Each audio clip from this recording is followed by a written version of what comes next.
प्रधानमंत्री नरेंद्र मोदी ने सोमवार को रक्षा मंत्रालय द्वारा आयोजित वेबिनार को संबोधित किया।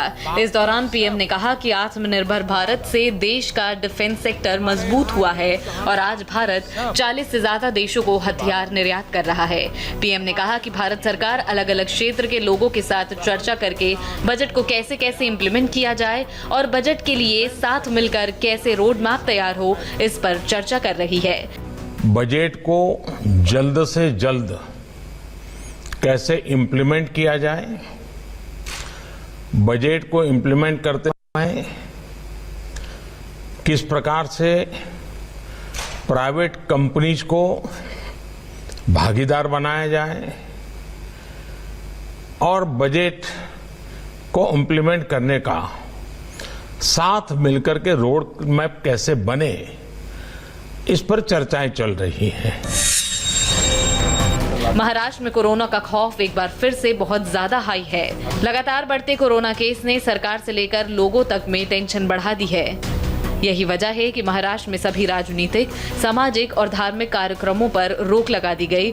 मुख्यमंत्री उद्धव ठाकरे ने न सिर्फ लोगों से मास्क लगाने की अपील की है, बल्कि ये अल्टीमेटम भी दिया है कि अगर लोगों ने मास्क नहीं लगाया और कोरोना के केस ऐसे ही बढ़ते रहे तो पूरे महाराष्ट्र में लॉकडाउन लगाना पड़ेगा। महाराष्ट्र के अमरावती में 7 दिनों का लॉकडाउन पहले ही लगा दिया गया है, जबकि यवतमाल, बुल्ढाना, वाशिम समेत 4 जिलों में आंशिक लॉकडाउन लगाया गया है। हालात लगातार बिगड़ रहे हैं। आम जनता छोड़िए, महाराष्ट्र के मंत्री भी कोरोना की चपेट में आ रहे हैं। सरकार अपील कर रही है कि लोग मास्क पहने, लेकिन लोगों को बात समझ नहीं आ रही है। सबसे पहले आपको बोरीवली के सब्जी बाजार का हाल दिखाते हैं। यहाँ लोग मास्क में तो दिखाई दिए, लेकिन सोशल डिस्टेंसिंग कहीं नजर नहीं आई। अब आपको जुहू चौपाटी का हाल दिखाते हैं, जहाँ हालात बेहद चिंता बढ़ाने वाले दिखे। जुहू चौपाटी की तस्वीर है। यहाँ पर आपको जहाँ आप देखेंगे हर तरफ लोग ही लोग नजर आएंगे।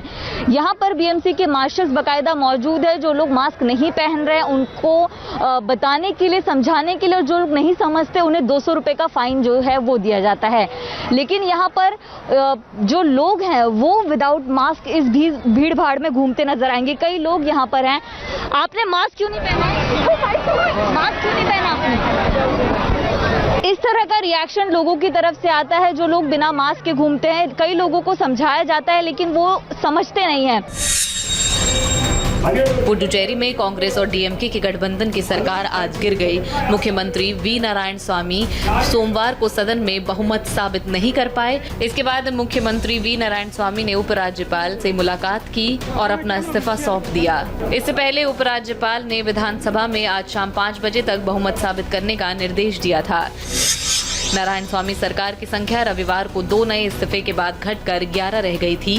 वहीं 33 सदस्य विधानसभा में विपक्ष के पास 14 विधायकों का समर्थन था। आज सदन में चर्चा करते हुए मुख्यमंत्री ने कहा कि विधायकों को पार्टी के प्रति वफादार होना चाहिए। वहीं उन्होंने पूर्व राज्यपाल और केंद्र सरकार पर विपक्ष के साथ साठगांठ करने का आरोप भी लगाया। नेशनल कॉन्फ्रेंस के नेता फारूक अब्दुल्ला ने कहा कि केंद्र सरकार को चीन की तरह पाकिस्तान से भी बातचीत करनी चाहिए।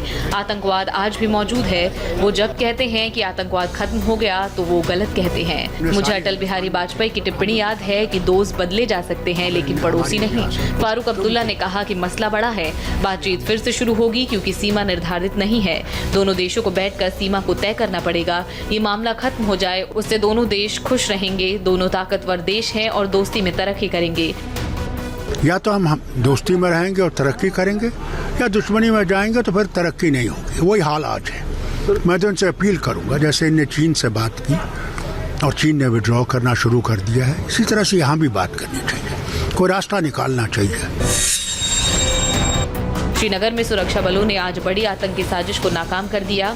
नौगांव में सुरक्षा बलों ने संदिग्ध आईईडी बरामद किया। इस संदिग्ध आईईडी की वजह से ट्रैफिक को कुछ देर के लिए रोक दिया गया और भारी संख्या में सुरक्षा बल भी तैनात किए गए। संदिग्ध आईईडी निहामा नौगाम स्टेशन की रेलवे क्रॉसिंग पर मिला। एक पुलिस अधिकारी ने बताया कि सीआरपीएफ ने जवान श्रीनगर बारामूला राजमार्ग पर गश्त कर रहे थे, तभी उन्हें सड़क के किनारे टिन का एक डब्बा पड़ा मिला जिसमें ये आईईडी रखा गया था।